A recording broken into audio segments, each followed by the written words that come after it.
Francis Lalanne. Oui. D'abord sur le mot réalité. Ce qu'on voit à la télévision, que ce soit le journal de 20h ou le Loft, ce n'est pas la réalité. C'est un discours. Non, c'est quelque chose qu'on nous présente comme étant la réalité. Et moi, pour, contre, je trouve que c'est pas intéressant comme débat. Ce que je voudrais savoir, c'est qu'est-ce que ça nous apprend, cette histoire, sur nous-mêmes, sur le monde dans lequel on vit, sur la société, sur la dictature médiatique, sur tout ça. D'abord, j'aime bien qu'on équilibre les choses. Je dirais la chose, effectivement, qui finalement nous apparaît comme étant un phénomène nuisible, mais qui apparaît à son paroxysme dans la télé-réalité, mais qui apparaît à tous les niveaux et dans toutes les émissions. Et comme vous le disiez, de plus en plus, les codes de la télé-réalité, on les voit partout, puisque maintenant, on nous passe des émissions, on nous montre une image, et il y a quelqu'un qui nous explique ce qu'on est en train de voir. C'est-à-dire qu'on ne peut même pas se faire une idée par nous-mêmes de l'image qu'on est en train de voir. Il y a un commentaire qui nous indique comment on doit penser et voir la chose. C'est remplacer finalement le talent par la notoriété comme valeur de référence. C'est ça pour moi le grand crime, le grand péché, et ce qui, à un moment donné, est moteur de décadence sociale à travers le monde médiatique. Et le côté positif, je dirais... Vous voulez dire que des gens inconnus il y a des 15 jours, simplement parce qu'ils se sont retrouvés dans un Loft, sont devenus plus célèbres que des chanteurs et des acteurs.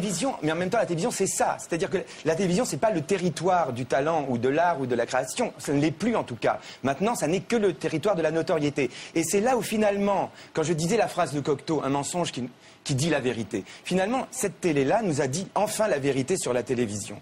Et ça, finalement, aujourd'hui, c'est quand même quelque chose qu'on a appris sur nous-mêmes, parce qu'on est tous responsables. On a les télévisions qu'on mérite, on a les gouvernements qu'on mérite. Faut pas dire vous, faut dire nous.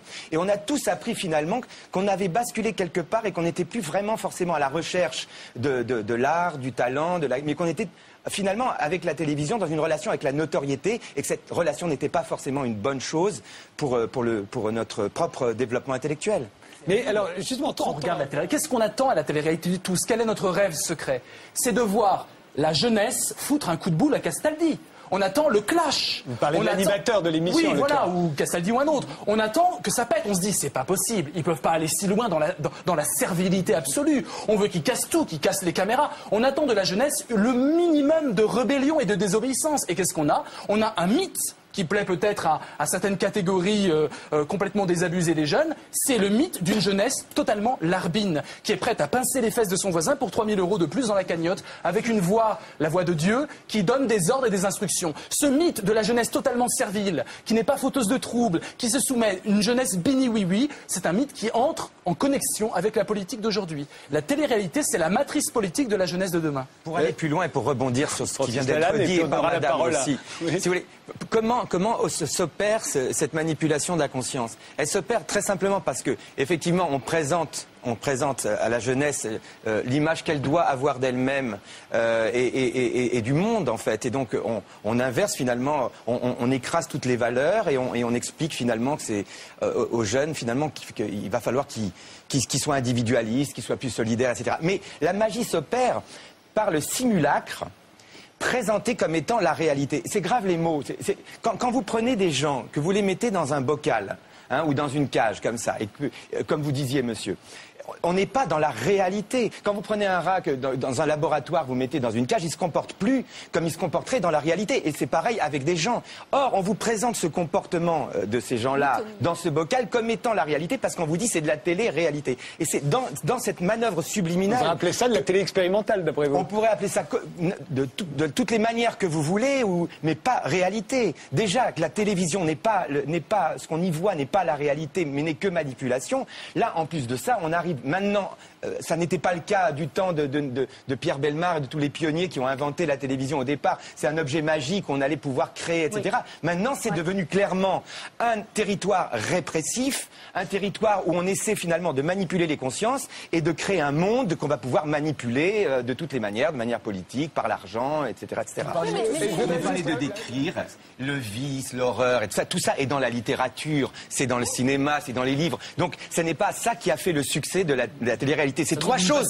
Non, mais c'est trois choses qui ont fait le succès de la télé-réalité, tout simplement. C'est que la télévision, c'est un lieu où on nous montre quelque chose. Alors il y a un train-train, puis tout d'un coup, il y a quelque chose de nouveau. Ce truc qui est nouveau, tout le monde va le regarder parce que c'est nouveau. Et puis quand ce truc arrive, il y a trois choses qui apparaissent. D'abord, l'idée que demain, peut-être que celui qui regarde peut se trouver à la télé, donc peut acquérir une notoriété. Et c'est cette notoriété qui devient la valeur de référence. Deuxième chose, l'interactivité.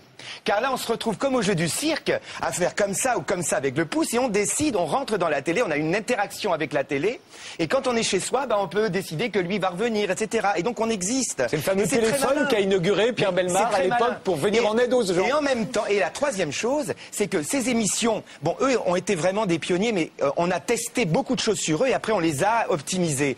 Et toutes ces émissions sont de plus en plus scénarisées par des gens qui se disent, si on met lui, on dresse lui contre l'autre, etc., ça va faire...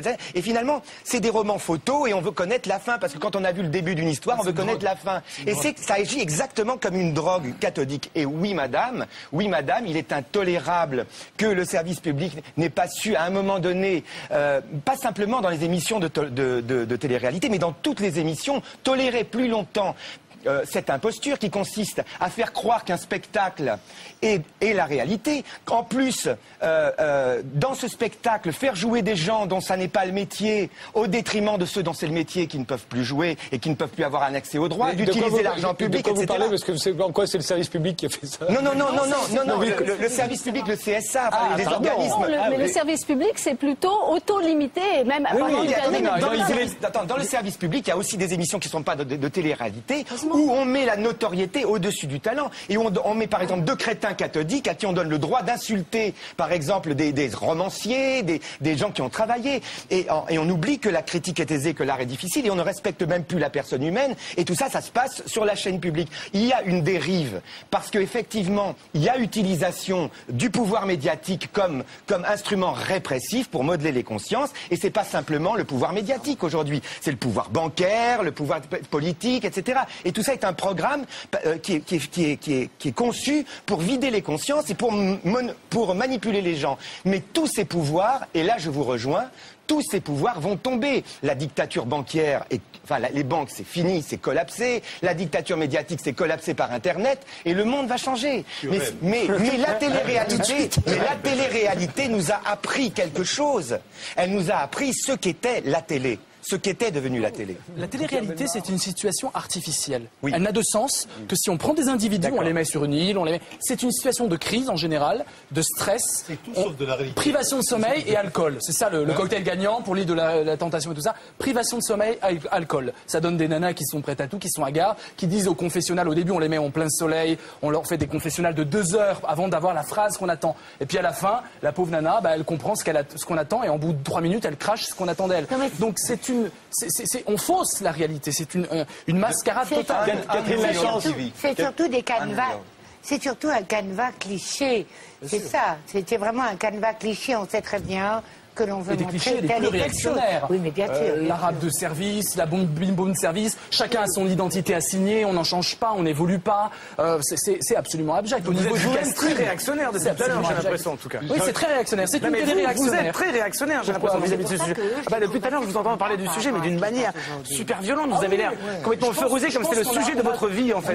Vous êtes toute votre vie, vous êtes battu contre ça. Alors finalement, il a raison, mais un tel taux d'énervement sur un sujet si pourtant si exprimer son indignation. Quand vous entendez Solaire dire Kenza, elle a un minois d'écrivain, on a du mal à en décolérer. C'est-à-dire l'écriture, la littérature Solaire, c'est quand même éditeur chez Gallimard. Kenza, je l'aime beaucoup, elle a un minois d'écrivain. Mais à l'époque, vous n'oubliez pas la fascination qu'exerçait. Je pense qu'il y a beaucoup d'intellectuels qui ont démissionné avec la télé. Pourquoi? C'est pour ça que c'est très important dans le débat public. Très très important.